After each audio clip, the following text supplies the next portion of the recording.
তলাবুল ইলমি ফরিদাতুন আলা কুল্লি মুসলিম।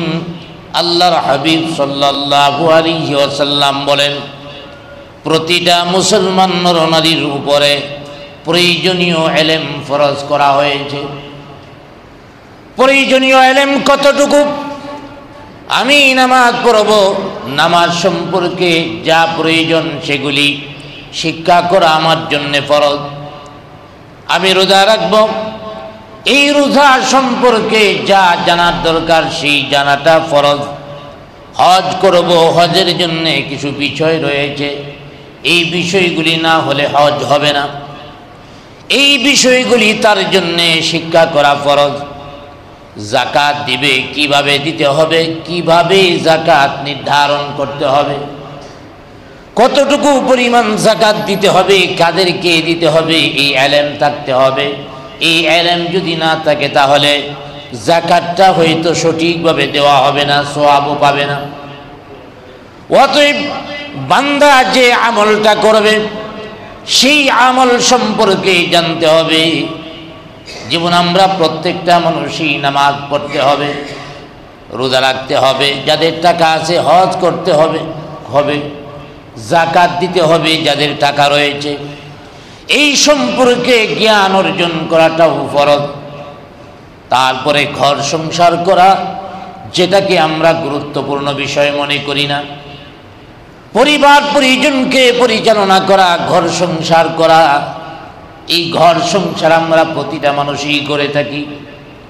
ঘর সংসার কিভাবে করব এটার জন্য কিছু ইলম আছে, সেই ইলম শিক্ষা করা ফরজ। আলহামদুলিল্লাহ নাহমাদুহু ওয়া নাস্তাঈনুহু ওয়া নাস্তাগফিরুহু ওয়া নু'মিনু বিহি ওয়া নাতাওয়াক্কালু আলাইহি ওয়া নাউযু বিল্লাহি মিন শুরুরি আনফুসিনা ওয়া মিন সাইয়্যাতি আ'মালিনা। من يهده الله فلا مضل له ومن يضلله فلا هادي له ونشهد أن لا إله إلا الله وحده لا شريك له الذي أرسله بالحق بشيرا ونذيرا وداعيا إلى الله بإذنه وسراجا منيرا. فقد قال الله تبارك وتعالى في كلامه المجيد وفرقانه الحميد. أعوذ بالله من الشيطان الرجيم. بسم الله الرحمن الرحيم. وما أمروا إلا ليعبدوا الله مخلصين له الدين. وقال النبي صلى الله عليه وسلم طلب العلم فريدة على كل مسلم. وقال تعالى في شان حبيبه إن الله وملائكته يصلون على النبي يا أيها الذين آمنوا صلوا عليه وسلموا تسليما. بلغ العلا بكماله كشف الدجى بجماله حسنت جميع خصاله. صلوا عليه. فمحمدنا هو سيدنا فمحمدنا هو فالعز لنا لإجابته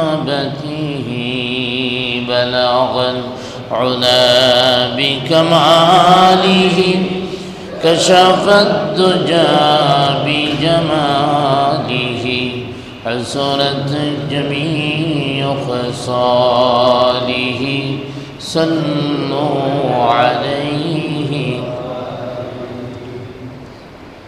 মুআজ্জাজ মুকাররম হযরত মুসলিয়ানে কেরাম, প্রথমেই আল্লাহ সুবহানাহু ওয়া তাআলার অসংখ্য অগণিত শুকর আদায় করি, যিনি আমাদেরকে বিভিন্ন ফিতনা ফাসাদ থেকে মুক্ত করে জুমআর নামাজ আদায় করার লক্ষ্যে যথাসময়ে আল্লাহর ঘরে হাজিরা দেওয়ার তৌফিক দান করেছেন।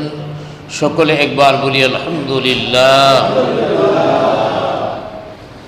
আজকে আমি আপনাদের সামনে যে আয়াতে কারিমার টুকরা এবং রসুল আকরাম সাল্লাল্লাহু আলাইহি ওয়াসাল্লামের অসংখ্য হাদিস থেকে একখানা হাদিস পাঠ করেছি, তার আলোকেই কিছু কথা বলব। আল্লাহ রাব্বুল আলামিন আমাদেরকে অনেক আমল দিয়েছেন করার জন্যে। শরীয়তের যত আমল রয়েছে সবগুলি আমলেরই আলাদা আলাদা ফজিলত রয়েছে, মর্যাদা রয়েছে। নামাজের জন্যে ফজিলত রয়েছে, রোজার জন্যে ফজিলত রয়েছে, হজের জন্যে ফজিলত রয়েছে। এভাবে প্রত্যেকটা আমলের জন্যে আল্লাহ পাক ফজিলত রেখেছেন। এই ফজিলতগুলি আমরা কখন পাব? ফজিলত অর্জন করার জন্যে আমাদের দুইটা কাজ করতে হবে। দুইটা কাজ যদি করি, নামাজ পড়লে আমাদের আমল নামায় নেকি যোগ হবে, রোজা রাখলে আমল নামায় নেকি যোগ হবে, হজ করলে আমল নামায় নেকি যোগ হবে। দুইটা কাজ যদি আমরা না করি আর সারাদিন আমরা আমল করতে থাকি, আমলের কোনো ফায়দা হবে না। আমলের জন্যে নেকি আমাদের আমল নামায় হয়তো যোগ হবে না। এই দুইটা কাজ কি? প্রতিটা আমলের ফজিলত পাওয়ার জন্য দুইটা কাজ প্রয়োজন। বোঝা গেল এই দুইটা কাজের গুরুত্ব অনেক বেশি। দুইটা কাজের মধ্য থেকে একটা কাজ হলো ইলম, জ্ঞান অর্জন করা।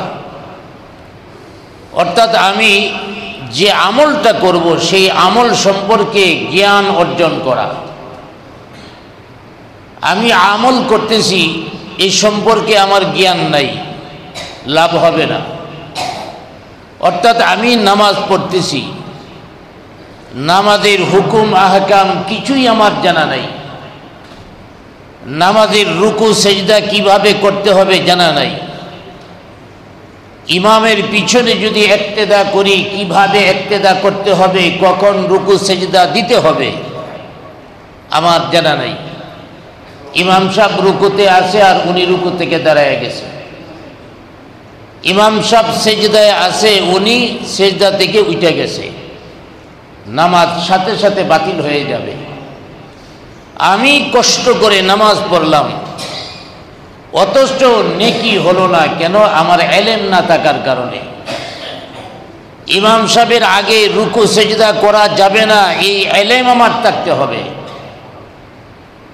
নামাজ কিভাবে পড়তে হয় নামাজের ইলম আমার থাকতে হবে। রোজা রাখলাম, রোজার ইলম আমার থাকতে হবে কিভাবে রোজা রাখতে হয়। রোজা রাখছে আবার খাওয়া দাওয়াও করতেছে, খাওয়া দাওয়াতে হারাম, তার জানাই নেই, ইলম নেই। তাইলে বোঝা গেল আমি যে কোনো কাজ করব, কাজের আগে আমার ইলম থাকতে হবে। ইলম ছাড়া কাজ করা যাবে না। একজন লোকে বড় একটা ব্যবসা দিছে, ব্যবসা সম্পর্কে কিছুই জানে না, তার এই ব্যবসার মধ্যে লাল বাতি জ্বলতে বেশি সময় লাগবে না। ব্যবসা আগে জানতে হয়, শিখতে হয়, তারপরে ব্যবসা দিতে হয়। কোটি কোটি টাকা হলেই ব্যবসা করা যায় না, ব্যবসা শিখতে হয়, ব্যবসার ইলম প্রয়োজন। এই জন্যে প্রথমেই যে বিষয়টা আমাদের প্রয়োজন সেটার নাম হলো ইলম।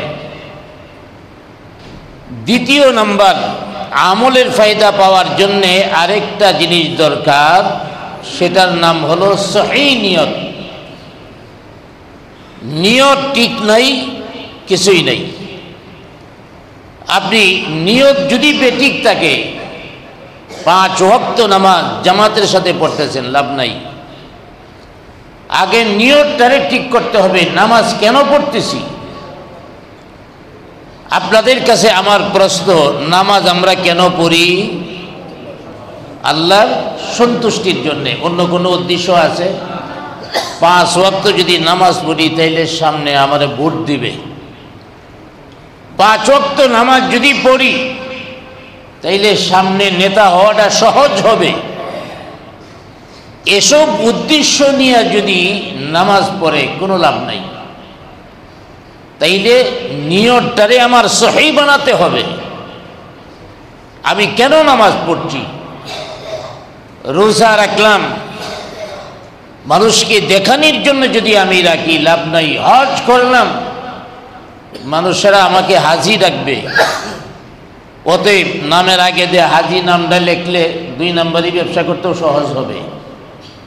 নিয়ত ঠিক নাই, আপনার হজ হয় নাই, ফজিলত আসে নাই। প্রতিটা আমলের ক্ষেত্রেই এমন। এই জন্যে প্রতিটা আমলের নেকি পাওয়ার জন্য 2টা শর্ত। 1 নম্বর, যে আমলটা আমি করব এই সম্পর্কে আমার জ্ঞান থাকতে হবে, ইলম থাকতে হবে। 2 নম্বর, নিয়তটারে সঠিক করতে হবে। আমার কাজটা আল্লাহর রেজামন্দির জন্যে, আল্লাহর সন্তুষ্টির জন্যে আমার কাজটা হবে। চাইলে আমি ছোট আমল করলাম, অল্প করলাম, আমার আমল নামা নেক দ্বারা সমৃদ্ধ হয়ে যাবে। নিয়ত ঠিক নাই, এলেমও নাই, উল্টাপাল্টা করলাম। একজন মানুষ যদি 100 রাকাত নামাজও পড়ে, নামাজ হয় নাই, লাভ হইব কি? আরেকজন 2 রাকাত নামাজ পড়ছে, আল্লাহর দরবারে কবুল হইছে, সে সফল। অতএব এলেমও থাকতে হবে, নিয়তটারেও সহি রাখতে হবে। নিয়ত সম্পর্কে আল্লাহ পাক বলেন, ওয়ামা উমিরু ইল্লা লিয়া'বুদুল্লাহা মুখলিসিনা লাহুদ্দীন। আল্লাহ পাক বলেন যে তোমাদেরকে ইবাদতের জন্য হুকুম দেওয়া হয়েছে। কিভাবে? তোমরা যেন দ্বীনকে একনিষ্ঠ করো, একনিষ্ঠতার সাথে যেন ইবাদত করো। এখানে মূলত সঠিক নিয়তটারে বোঝানো হয়েছে, ইখলাসকে বোঝানো হয়েছে। ইখলাস আমলের মধ্যে যত বেশি থাকবে তত বেশি আমল কবুল হবে। ইখলাস কাকে বলা হয়? ইখলাসের উদাহরণটা হলো, একজন মানুষের দেহের মধ্যে যদি প্রাণ না থাকে তার 4 আনারও মূল্য নাই। তেমনি ভাবে আমলের মধ্যে যদি ইখলাস না থাকে, আমলের রূহ হলো ইখলাস। ইখলাস না থাকলে আল্লাহর দরবারে আমল কবুল হবে না। অতএব আমার নিয়তটাকে সহি করতে হবে। 2টা জিনিস বললাম, 1 নম্বর ইলম, 2 নম্বর সহি নিয়ত। এই জন্য ইলমটাকে আল্লাহ রাব্বুল আলামিন ফরজ করে দেওয়া হয়েছে। ইলম প্রয়োজনীয়, ইলম শিক্ষা করা ফরজ। মুসলিম শরীফে এই হাদিস রয়েছে, ইবনে মাজাহ সহ আরো অনেক হাদিসের কিতাবে এসেছে, তলাবুল ইলমি ফরিদাতুন আলা কুল্লি মুসলিম। আল্লাহর হাবিব সাল্লাল্লাহু আলাইহি ওয়াসাল্লাম বলেন, প্রতিটা মুসলমান নর-নারীর উপরে প্রয়োজনীয় ইলম ফরজ করা হয়েছে। প্রয়োজনীয় ইলম কতটুকু? আমি নামাজ পড়ব, নামাজ সম্পর্কে যা প্রয়োজন সেগুলি শিক্ষা করা আমার জন্য ফরজ। আমি রোজা রাখব, এই রোজা সম্পর্কে যা জানার দরকার সেই জানাটা ফরজ। হজ করব, হজের জন্য কিছু বিষয় রয়েছে, এই বিষয়গুলি না হলে হজ হবে না। এই বিষয়গুলি তার জন্য শিক্ষা করা ফরজ। যাকাত দিবে, কিভাবে দিতে হবে, কিভাবে যাকাত নির্ধারণ করতে হবে, কতটুকু পরিমাণ যাকাত দিতে হবে, কাদেরকে দিতে হবে, এই ইলম থাকতে হবে। এই ইলম যদি না থাকে তাহলে যাকাতটা হয়তো সঠিকভাবে দেওয়া হবে না, সওয়াবও পাবে না। অতএব বান্দা যে আমলটা করবে সেই আমল সম্পর্কে জানতে হবে। যেমন আমরা প্রত্যেকটা মানুষই নামাজ পড়তে হবে, রোজা রাখতে হবে, যাদের টাকা আছে হজ করতে হবে, যাকাত দিতে হবে যাদের টাকা রয়েছে। এই সম্পর্কে জ্ঞান অর্জন করাটাও ফরজ। তারপরে ঘর সংসার করা, যেটাকে আমরা গুরুত্বপূর্ণ বিষয় মনে করি না, পরিবার পরিজনকে পরিচালনা করা, ঘর সংসার করা। এই ঘর সংসার আমরা প্রতিটা মানুষই করে থাকি। ঘর সংসার কিভাবে করব, এটার জন্য কিছু ইলম আছে, সেই ইলম শিক্ষা করা ফরজ। আমার উঠা বসা, কথাবার্তা, কিভাবে উঠা বসা করব, কিভাবে কথাবার্তা বলবো, এমনকি আমার স্যান্ডেলের নেথি যদি ছেড়ে যায় তাহলে সেটার ব্যাপারে কি করব, সে সম্পর্কে ইলম প্রয়োজন আছে। অতএব আমি যে আমলটাই করব সেই আমল সম্পর্কে ইলম শিক্ষা করা আমার জন্য ফরজ করে দেওয়া হয়েছে। এই ফরজটা হলো ফরজে আইন, প্রতিটা মানুষের জন্য ফরজ। হ্যাঁ, দাওরায়ে হাদিস পর্যন্ত পড়তে হবে, মুফতি হতে হবে, বড় মুফাসসির হতে হবে, বড় মুফাক্কির মুহাক্কিক আলেম হতে হবে, এটা সবার জন্য ফরজ নয়। এটা হলো ফরজে কিফায়া। বড় আলেম হওয়াটা সবার জন্য ফরজ নয়। কিছু সংখ্যক মানুষ যদি সমাজের মধ্যে এমন আলেম থাকে যাদের কাছে গেলে প্রয়োজনীয় মাসলা মাসাইলগুলি শিখা যায়, প্রয়োজনীয় মাসলা মাসাইলের সমাধান পাওয়া যায়, প্রতিটা সমাজের মধ্যে এমন পর্যাপ্ত কিছু আলেম, মুফতি, মুফাক্কির, মুফাসসির থাকতে হবে। সমাজের মধ্যে যদি কেউ না থাকে তাইলে আবার সবাই ফরজ তরকের গুনাহগার হবে।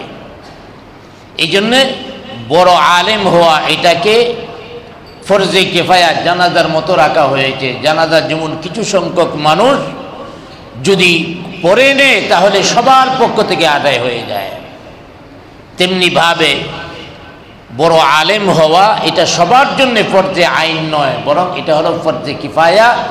একদল মানুষ বড় আলেম হতে হবে।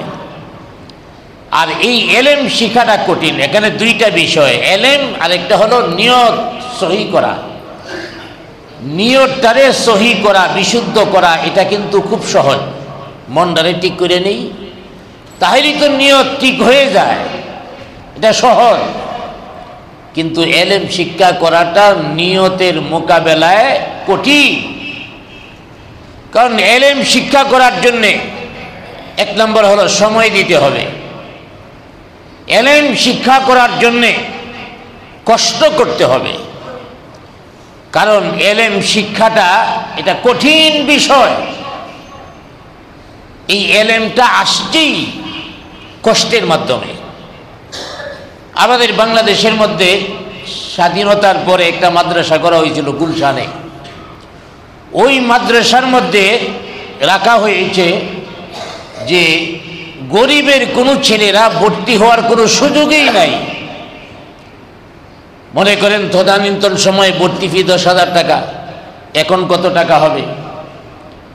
তারপরে ছাত্ররা খাটের মধ্যে ঘুমাবে, জাতি বিছানা, তাদের কাপড় চোপড় ধুয়ে দেওয়ার জন্যে আলাদা লোক আছে।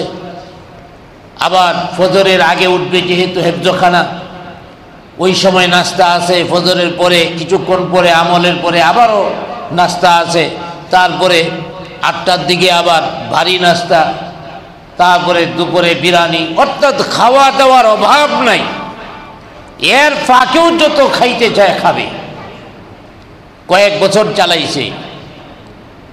এক পারা কোরআন মুখস্থ করতে পারে নাই, একজন ছাত্রও না। মেধা দুর্বল হইলে তো সবার দুর্বল হবে না। এখন মাদ্রাসা কমিটি বড় বড় উলামায়ে কেরামদেরকে নিয়ে একত্রিত করছে। এত সুযোগ সুবিধা থাকার পরেও হাফেজ বের হচ্ছে না কেন? উলামায়ে কেরাম অনেকেই তাদের অনুভূতি প্রকাশ করলেন, হয়তো শিক্ষকরা ঠিকমতো দায়িত্ব পালন করছে না, কেউ বলছে হয়তো অভিভাবক ঠিকমতো দায়িত্ব পালন করছে না, ছেলেদেরকে যথাসময়ে মাদ্রাসায় পৌঁছাচ্ছে না, কেউ কেউ বলছেন যে ছাত্ররা উদাসীন। এইভাবে অনেকেই অনেক কথা বলছে। একজন দাঁড়ায় বলল, মাদ্রাসায় ঢোকার সময় আমি একটা তালিকা দেখলাম, আপনাদের মাদ্রাসা কি এই তালিকা অনুযায়ী চলে? অর্থাৎ খাবারের তালিকা। হ্যাঁ, এই তালিকা অনুযায়ী চলে। উনি বললেন, আমি চ্যালেঞ্জ করে বলতে পারি, এই তালিকা দিয়া যদি মাদ্রাসা চালায়, এই মাদ্রাসার মধ্যে কিয়ামতের আগে হাফেজ হওয়ার কোনো সম্ভাবনা আমি দেখছি না। সবাই অবাক হয়ে গেল, কেন? তিনি বললেন, কোরআন মুখস্থ করবেন, তাহলে কোরআন নাজিল হওয়ার কাইফিয়ত বা অবস্থাটা দেখেন। আল্লাহর হাবিব যখন জাবানে নূরের মধ্যে আছেন, ধ্যানমগ্ন আছেন, গুহার মধ্যে থেকে ধ্যানমগ্ন আছেন, এইভাবে আল্লাহকে স্মরণ করতে আছেন, ইবাদতের মধ্যে লেগে আছেন। অবস্থাটা কেমন ছিল? রাসূল আকরাম সাল্লাল্লাহু আলাইহি ওয়াসাল্লাম পাহাড়ের উপরে ধ্যানমগ্ন আছেন, গুহার ভিতরে আছেন। আর তার অবস্থাটা ছিল এমন, হযরতে খাদিজা রাদিয়াল্লাহু আনহা 2-3 দিন পর পর খাবার নিয়ে যেতেন, খাবার নিয়ে গেলে খাবার খেতেন, আর খাবার না থাকলে এভাবেই ইবাদত করতেন। অর্থাৎ এই অবস্থাটা ছিল এমন, হয়তো কখনো খাইতেন, কখনো খাইতে পাইতেন না। এমন অবস্থায় আল্লাহর পক্ষ থেকে কোরআন নাজিল হওয়া শুরু হয়ে গেল। জুড়ে বলি সুবহানাল্লাহ। জিবরাইল আলাইহিস সালাম আসলেন, কোরআনুল কারীমের আয়াত নবীজিকে বললেন, আপনার উপরে ওহী হিসাবে আয়াতগুলি নাজিল হয়েছে। সেখানে ভালো কোনো বিছানা ছিল না, তোষক ছিল না, খাট ছিল না, রকমারি খাবারের ব্যবস্থা ছিল না, কিছু ক্ষুধা, তারপরে কষ্ট। এই অবস্থায় কোরআন নাজিল হয়েছে। উলামায়ে কেরাম বলেছেন, কোরআনুল কারীমের নাজিল হওয়ার কাইফিয়ত হলো ক্ষুধা এবং কষ্ট। এই ক্ষুধা এবং কষ্ট যার মধ্যে যত বেশি থাকবে, সেখানে হেফজ তত তাড়াতাড়ি হবে। জুড়ে বলি সুবহানাল্লাহ। যার কারণে কওমি মাদ্রাসায় গোটা পৃথিবীতে আপনি চ্যালেঞ্জ করে দেখেন, গোটা পৃথিবীর মধ্যে যত প্রতিষ্ঠান আছে, 1 নাম্বার বাংলাদেশ, পাকিস্তান, ইন্ডিয়া, এই 3 দেশের মধ্যে হাফেজ বেশি এবং দ্রুত হাফেজ হয়।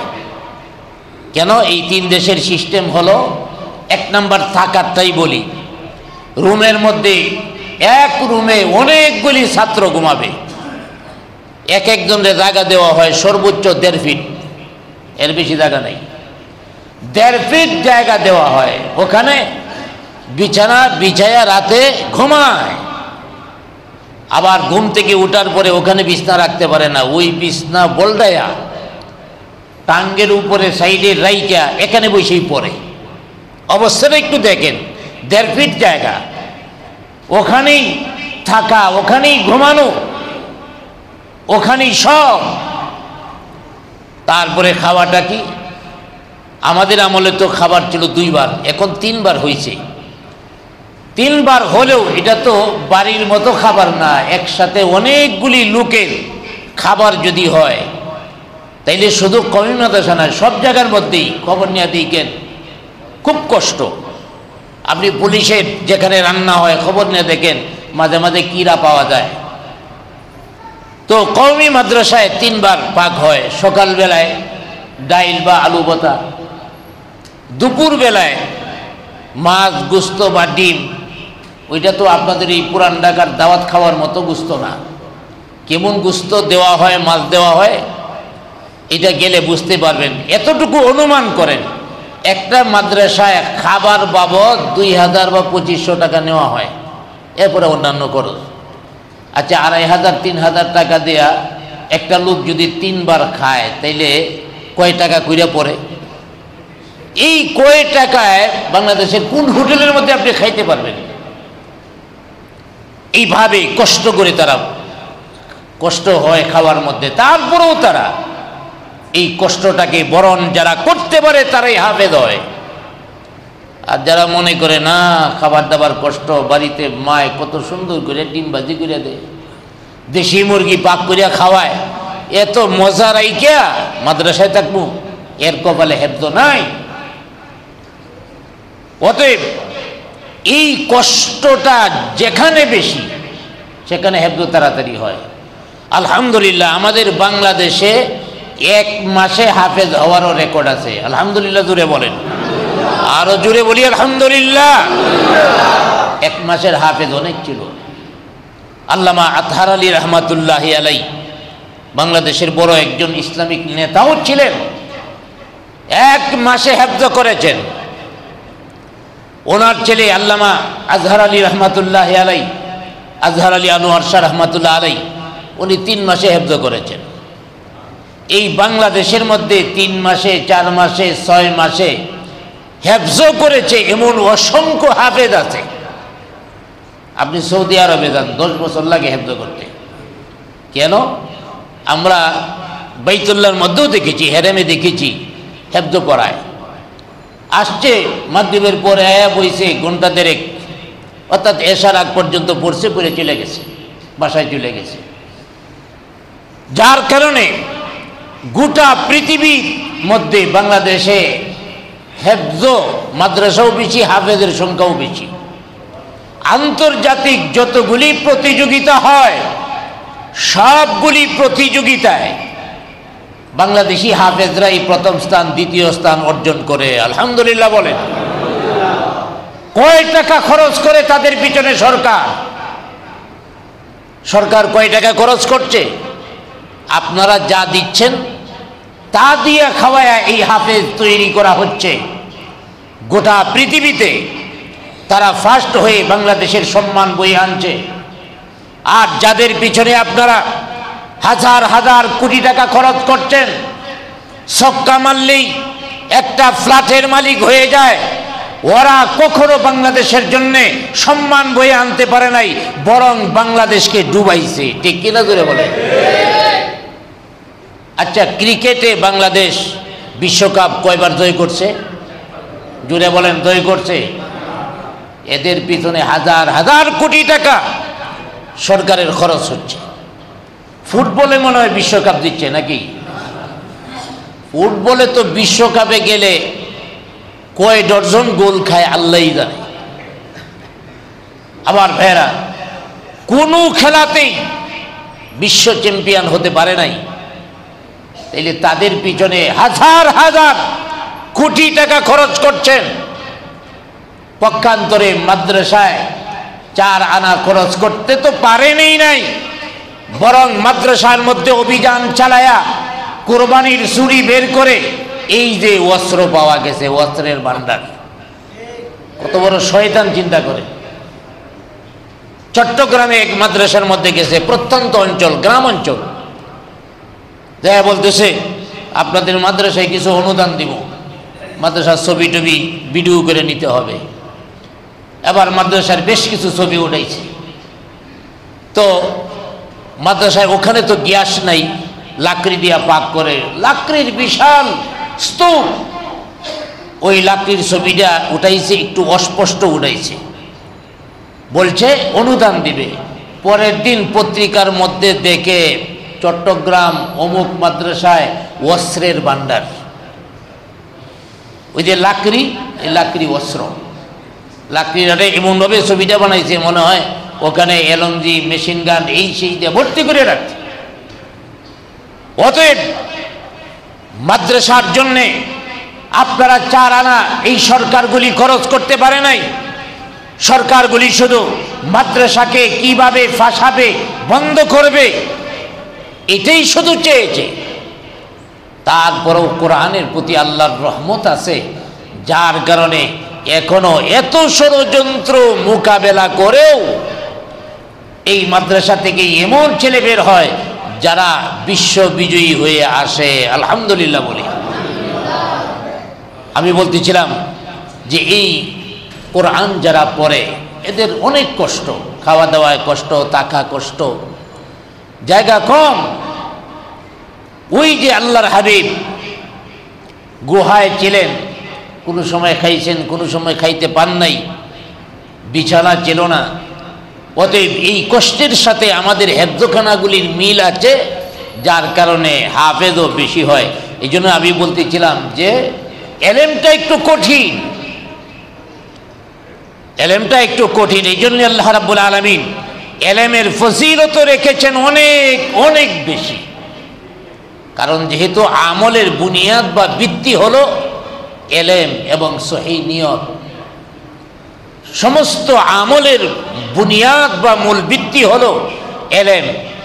এই জন্যে এলেম শিক্ষা না করলে কোনো আমলই সঠিকভাবে হবে না। আপনি একটা বড় বিল্ডিং বানাবেন, 10 তলা বিল্ডিং, মিস্ত্রি বলতেছে কি যে বলেন, সারা জীবন কাটায় দিছি বিল্ডিং বানায়া, ইঞ্জিনিয়ারদের টাকা দিয়ে কোনো লাভ নাই, আসেন আমি বানাই দিই। এবারে হে বিল্ডিং বানানোর কিছুই জানে না, বা গতানুগতিক গ্রামে যেমন বানায় একতলা বিল্ডিং বা শুরু করছে, এইভাবে যদি 10 তলা পর্যন্ত তো যাইতে পারবেই না। যদিও কোনো মতে চলে যায়, এই বিল্ডিংয়ের মধ্যে কোনো মানুষ ঢুকবে নি, কারণ বিল্ডিং হলো আরামের উপকরণ। এখন জানে এটার ভিতরে ঢুকলে যে কোনো সময় ভাঙিয়ে পড়তে পারে, সব শেষ হয়ে যাবে। অতএব আমার ভাইয়েরা, যেমনি ভাবে ওই বিল্ডিংয়ের এলেম না থাকলে বিল্ডিং বানাইলেও এই বিল্ডিংয়ে কেউ বসবাস করে না, কিন্তু দিনের ব্যাপারে আমরা এটা বোঝার চেষ্টা করি না যে এলেম যদি না থাকে আমার আমলগুলি সঠিকভাবে হবে না। আমাদের সমাজে অনেকেই আছেন আলহামদুলিল্লাহ 5 ওয়াক্ত নামাজ পড়েন, জামাতের সাথে পড়েন, সব আমল ঠিক আছে, কিন্তু আমল হচ্ছে কি হচ্ছে না, আমলের যে নিয়ম কানুনগুলি, মাসলা মাসাইলগুলি, এই মাসলা মাসাইলগুলি কখনো আমি যাচাই বাছাই করি না, মাসালাগুলি শিখার চেষ্টা করি না। অথচ আমি যদি নিয়ম কানুন না জানি, এলেম না থাকে, তাইলে আমার আমল তো নেকি বয়ে আনবে না। এই জন্যই রাসূল আকরাম সাল্লাল্লাহু আলাইহি ওয়াসাল্লাম এক হাদিসের মধ্যে বলেন যে আমল শুধু করলেই হবে না, আমল সঠিক হতে হবে। নবীজি বলেন, রব্বা কারিন ইয়াকরাউল কুরআনা ওয়া ইয়ালআনু। আল্লাহর হাবিব সাল্লাল্লাহু আলাইহি ওয়াসাল্লাম বলেন, এমন অনেক কারি আছে যারা কোরআন তেলাওয়াত করে, সওয়াব তো হয়ই নাই, বরং কোরআন উল্টা তার উপরে লানত বর্ষণ করে। কোরআন তেলাওয়াত করলে তো সওয়াব হওয়ার কথা, কোরআন তেলাওয়াত করলে নেকি হওয়ার কথা, কিন্তু নেকি তো হয়ই না, বরং উল্টা কোরআন তাকে অভিশাপ দিতে থাকে। কেন? ভুল পড়ার কারণে। কিন্তু কোনোদিন চিন্তা করছি না আমি নামাজের মধ্যে যে সূরা কেরাতগুলি পড়তেছি, এই সূরা কেরাতগুলি ঠিক আছে কিনা, সহি আছে কিনা, কখনো চিন্তা করারও প্রয়োজন মনে করি না। অতএব আমাদের আমলগুলি সঠিক হবে কিভাবে? এই জন্য আমার ভাইয়েরা, আমলগুলি সঠিক হওয়ার জন্য এলেম থাকতে হবে।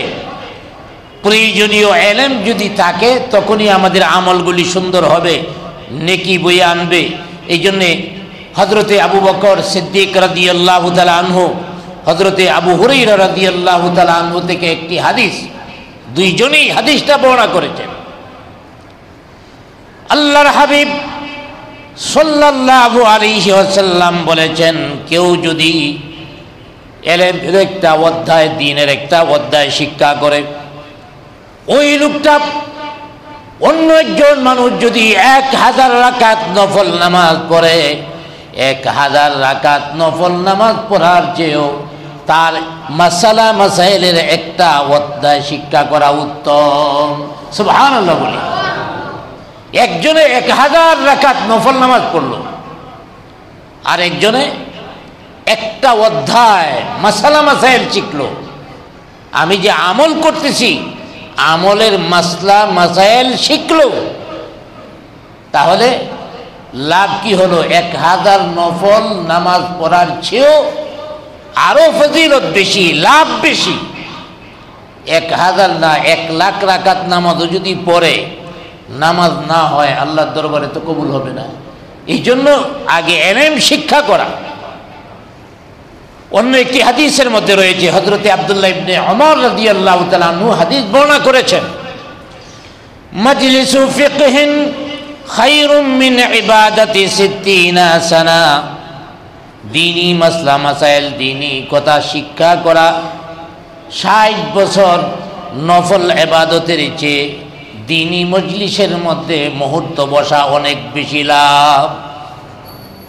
60 বছর আমল করছে, এর চেয়ে একটা মুহূর্ত দ্বীনের মজলিসের মধ্যে বসা উত্তম। তাইলে বোঝা গেল ইলমের মর্যাদাটা অনেক বেশি। এই জন্যে আলেমদেরকে সম্মান করা। ইলম ছাড়া যারা আছে তাদের অবস্থাটা কি? রাসূল আকরাম সাল্লাল্লাহু আলাইহি ওয়াসাল্লাম বিভিন্ন হাদিসের মধ্যে বলেছেন, এবং কোরআনুল কারীমের মধ্যেও বিভিন্ন আয়াতের মধ্যে আল্লাহ রাব্বুল আলামিন বলেছেন, কামাসালিল হিমারি ইয়াহমিলু আসফারা। আল্লাহ তাআলা কোরআনুল কারীমের মধ্যে বলেছেন, তারা ওই সমস্ত গাধার মতো যাদের পিঠের মধ্যে বোঝা আছে। ইলমবিহীন, জ্ঞানবিহীন, আমলওয়ালা ওই সমস্ত গাধার মতো। গাধার পিঠে কিতাব আছে না লবণের বস্তা আছে, গাধা সেটা বুঝে না। এই জন্যে এখানে গাধার সাথে উদাহরণ দেওয়া হয়েছে। আর রাসূল আকরাম সাল্লাল্লাহু আলাইহি ওয়াসাল্লাম তো আরো বড় কথা বলেছেন, ফাযলুল আলিমি আলাল আবিদ কাফাযলি আলা আদনাকুম। আল্লাহর হাবিব সাল্লাল্লাহু আলাইহি ওয়াসাল্লাম বলেন, একজন আলেমের মর্যাদা আবেদ উপরে এত বেশি, আবেদ যিনি ইবাদত করে, যিনি বিভিন্ন আমল করে, একজন আলেমের মর্যাদা একজন আবেদের উপরে এত বেশি। কাফাজলি আলা আদনাকুম, নবীজি বলেন যেমন সাধারণ মানুষের উপরে আমার মর্যাদা বেশি। সাধারণ মানুষ থেকে আল্লাহর হাবিব সাল্লাল্লাহু আলাইহি ওয়াসাল্লামের মর্যাদা কত বেশি এটা আলোচনা করে শেষ করা যাবে না। তেমনি ভাবে সাধারণ মানুষের উপরে নবীজির মর্যাদা যেমন বেশি, একজন আবেদ যিনি আলেম না, এই আবেদের উপরে একজন আলেমের মর্যাদা অনেক বেশি। এই জন্য যারা ইলম শিখে তাদেরকে মর্যাদা দিতে হবে, সম্মান করতে হবে। আল্লাহ পাক কোরআনুল কারীমের মধ্যে বলেন, ইয়ারফাউল্লাহু আল্লাযীনা আমানু মিনকুম ওয়াল্লাযীনা উতুল ইলমা দারাজাত। আল্লাহ তাআলা বলেন, তোমাদের মধ্যে যে ঈমান এনেছে, ইলম শিক্ষা করেছে, তার মর্যাদা অনেক, তার মর্যাদা অনেক বেশি। এই মর্যাদা কত বেশি এটা আল্লাহ রাব্বুল আলামিনই জানেন। এখানে সীমানা নির্ধারণ করেননি, কতটুকু মর্যাদা আল্লাহ পাক দিবেন এটা আমাদের ধারণার উপরে, চিন্তার উপরে। অতএব আলেম ওলামাদের মর্যাদা আল্লাহ পাক বলেছেন, নবীজি হাদিসের মধ্যে বলেছেন। আমরা অনেক সময় আলেম ওলামাদের মর্যাদা দিতে পারি না। অনেকেই বলে থাকে আলেম ওলামা যদি দুষ করে তাইলে প্রতিবাদ করতে হবে না। হ্যাঁ, আলেম ওলামা ফেরেশতাও না, নবীও না। আলেম ওলামা ভালো করে মনে রাখবেন একটা সূত্র, তিনি ফেরেশতাও না, নবীও না। তার ভুল হতে পারে, কিন্তু তার ভুলটা শুধরাতে হবে। একটা ভুলের কারণে তার ইলমের যে মর্যাদা সব নষ্ট হয়ে গেছে এমনও নয়। ভুলটা যদি হয় তাহলে আমাদের কি করতে হবে এই ব্যাপারেও রাসূল আকরাম সাল্লাল্লাহু আলাইহি ওয়াসাল্লাম বলেছেন, ইত্তাকু জাল্লাতাল আলিম, আলেমের দুষ্ত্রুটি থেকে সতর্ক থাকো। অর্থাৎ কোনো আলেম যদি কোনো অন্যায় করে, এই অন্যায় আমরা করব না। একজন আলেম থেকে একটা অন্যায় হয়ে গেছে, এই অন্যায় আমি করব না, তাইলেই তো হয়। হ্যাঁ, এই অন্যায় করার কারণে তার সব শেষ হয়ে গেছে, তারে আর মানা যাবে না এটা নয়। একটা বিষয় ভুল, এটা বাদ, এটা অনুসরণ করব না, বরং যেগুলি অনুসরণীয় সেগুলি অনুসরণ করব। ওয়ালা তাকতাউহু, একটা ভুল করছে তারে একবারে প্রত্যাহার করা হবে কিনা, আল্লাহর নবী বলেন না, লা তাকতাউহু, তারে বর্জন করো না, বরং যে ভুলটা করছে আল্লাহর কাছে দোয়া করো এই ভুলটা থেকে যেন ফিরে আসে। আর বাকি তার এলেমের জন্য মর্যাদা দিতে হবে। একটা ভুল তার থেকে হতে পারে, দুইটা ভুল হতে পারে, এর জন্য এলেম নষ্ট হয়ে যায় নাই। আর আমাদের দেশে কোনো মতে যদি একটা ভুল পাইতে পারে, হ্যাঁ এমনি আলেম ওলামাদের অনেক সম্মান করে মর্যাদা দেয়, একটা ভুল যদি হয় তাইলে ওনারে আর সারা দেয় না, একেবারে মাটির নিচে নিয়ে নিতে হবে। কিন্তু একবার চিন্তা করি না আমার ভুলের পরিমাণ কতটুকু, আমি কতগুলি ভুল করি, একবারও চিন্তা করি না। আলেমরে পাইছি, বিশেষ করে বাংলাদেশে আলেম ওলামাদের মানেও, আবার সুযোগ পাইলে ছাড়াছাড়ি নাই। এমনকি সুযোগটা যদি ভুলও হয় তারপরেও এইভাবে ভুলেরও বলি হইয়া অনেক আলেম ওলামা দেখা যায় কঠিন শাস্তি ভোগ করছে। ইদানিংকার একটা কথা বলি, ব্রাহ্মণবাড়িয়া শাহবাজপুরে একটা ঘটনা ঘটছে।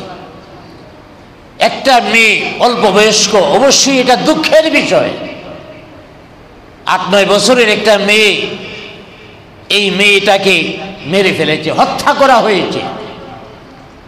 লাশ পাওয়া গেছে মসজিদের ছাদে। এখন নিশ্চিত হয়ে গেছে ইমাম সাহেব আর মুয়াজ্জিন সাহেব মিল্লে হত্যা করছে নাকি? জুড়ে বলেন, ইমাম আর মুয়াজ্জিন মিল্লে খুন করছে? বলতে পারেন তারা এখানে চাকরি করে, তো ওরা ছাদের উপরে দেখলো না কেন? রাত্রি কি মসজিদের ছাদ পাহারা দেওয়া ইমাম সাহেব আর মুয়াজ্জিন সাহেবের দায়িত্ব নাকি? যদি ছাদ পাহারা দেওয়া ইমাম সাহেবের দায়িত্ব হয়ে থাকে, মুয়াজ্জিনের দায়িত্ব হয়ে থাকে, তাহলে তো এই দায়িত্বটা মসজিদের সভাপতি, সেক্রেটারি, কেশিয়ারেরও, ঠিক কিনা দূরে বলেন? মসজিদের ছাদের উপরে লাশ পাওয়া গেছে, এই জন্যই ইমাম মুয়াজ্জিনরে গ্রেপ্তার করতে হবে। এই নিয়ম যদি থাকে তাহলে মসজিদের কমিটিকেও তো গ্রেপ্তার করা উচিত ছিল। আসলে বাস্তব ইনসাফের কথা হলো, এখানে ইমাম মুয়াজ্জিনকেও গ্রেপ্তার করা উচিত হয়নি, কমিটিকেও গ্রেপ্তার করার প্রয়োজন নাই, বরং সরকার ইনকোয়ারি করবে, তদন্ত করবে ঘটনার পিছনে রহস্য কি। 2 দিন সময়ও যায় নাই, রহস্য বাইর হয়ে গেছে। আপন মা তার পরকীয়াকে নিয়ে মেয়েটাকে হত্যা করেছে, নাউজুবিল্লাহ বলেন। এই পরকীয়া কতটুকু খারাপ জিনিস দেখেন, নিজের মেয়েটা পর্যন্ত পরকীয়ার বলি হয়েছে। আর এই জিনিসগুলি আমাদের রাষ্ট্রীয়ভাবে শিক্ষা দেওয়া হয়। 18 বছরের আগে বিয়া করলে খবর পাইলে পুলিশ যায় বিয়া আটকানোর লেগিয়া। জেনাবি বিচার কয়টা বন্ধ করছেন আপনারা? জেনাবি বিচার বন্ধ করেন না, আপনারা বিবাহটারে কঠিন বানাইছেন, আর জেনাবি বিচারে সহজ করে দিয়েছেন। জেনাবি বিচার তো আরো সহজ হবে আইতাছে। বাংলাদেশ বর্তমান যে সরকার, এই সরকারে আরেকটা আইন করছে গতকালকে দেখলাম, সেটা হলো যে আন্তর্জাতিক মানবাধিকার পরিষদ, এটার অফিস বাংলাদেশে দিছে, মানবাধিকার পরিষদের অফিস। বলতে পারেন এটা তো ভালো জিনিস, মানুষের অধিকার বাস্তবায়ন করবে না। ওরা ওই মানবাধিকার বাস্তবায়ন করে না, ওরা মানবাধিকার বলতে ওরা বাস্তবায়ন করে একটা ছেলে মেয়ে সাইজা মেয়েদের সাথে ঘুরবে, আকাম করবে, একটা মেয়ে ছেলে সাইজা ছেলেদের সাথে ঘুরবে, আকাম করবে, এই অধিকার প্রতিষ্ঠিত করতে চায়। এই অধিকারের সাথে আপনারা একমত? জোরে বলেন একমত। যে সরকারই হোক না কেন, আমরা ইউনূস সরকারকে সমর্থন দিয়েছি, সহযোগিতাও করেছি। ইসলামের বিরুদ্ধে যদি পদক্ষেপ নেন, উলামায়ে কেরাম বিরোধী হতে 1 মুহূর্ত সময় লাগবে না ইনশাআল্লাহ। ইসলামের বিরুদ্ধে কাজ করে কেউ পার পাবে না, সেটা যে কোনো সরকার হোক না কেন।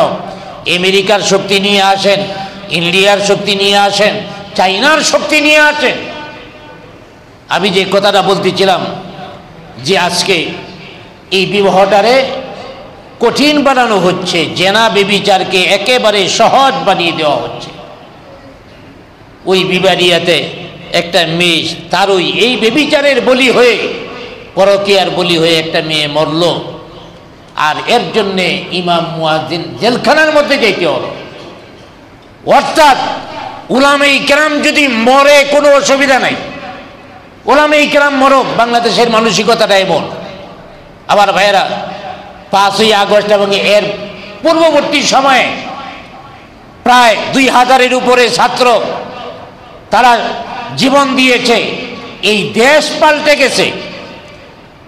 আর বিগত 16-17 বছরে হেফাজতের ঘটনা থেকে নিয়ে হাজার হাজার মাদ্রাসার ছাত্র উলামায়ে কেরাম জীবন দিয়েছে, একটা বিষয় পরিবর্তন হয় নাই। উলামায়ে কেরামের জীবনের দাম নাই, তার ইচ্ছা করলেই জেলের মধ্যে ঢুকিয়ে দিবেন। এটা বন্ধ করতে হবে। আমার ভাইয়েরা, অসংখ্য অপরাধ চলতেছে, কোনো অসুবিধা নেই। কোনো আলেম শয়তানের ধোঁকায় পড়ে একটা অপরাধ করেই ফেলছে, আরে বাবা, একবারে সমাজের উপর থেকে নিচু যা আছে সব এক হইয়া মনে হয় তারে মৃত্যুদণ্ড 2 মিনিটে কার্যকর করতে হবে। এই মানসিকতা ছাড়তে হবে। অপরাধ হিসাবে চোখে দেখতে হবে, কে করলো সেটা বড় বিষয় না, অপরাধের শাস্তি হতে হবে। তবে সবার যা হয় তারই, উলামায়ে কেরামদের জন্য ভিন্ন নয়। উলামায়ে কেরামদেরকে শ্রদ্ধার চোখে দেখব। কেন? আল্লাহ পাক বলেছেন আলেমদের মর্যাদা বেশি। আল্লাহ পাক বলছেন আলেমরা আল্লাহরে বেশি ভয় পায়। নবীজি বলছেন আলেম ওলামারা হলো উত্তম, খাইরুকুম মান তাআল্লামাল কুরআন ওয়া আল্লামা। অতএব এমন অসংখ্য হাদিসে নবীজি বলেছেন, অনেক আয়াতের মধ্যে আল্লাহ পাক বলেছেন কুল হাল ইয়াস্তাবিল্লাযীনা ইয়ালামুনা ওয়াল্লাযীনা লা ইয়ালামুন, যারা জানে এবং জানে না সমান নয়। এখানে জানা বলতে এলেম। অতএব আমরা এই দুইটা বিষয় ঠিক করি, একটা হলো এলেম আর একটা হলো নিয়তটারে সহি করব। নিয়তের মধ্যে যদি ভেজাল থাকে তাইলেও আমরা আমলের প্রতিদান যথাযথভাবে পাবো না। এই দুইটা বিষয় আমরা এলেম অর্জন করার এবং নিয়তটাকে সহি করে আমল করার তৌফিক দান করুন। সকলে বলি আমিন।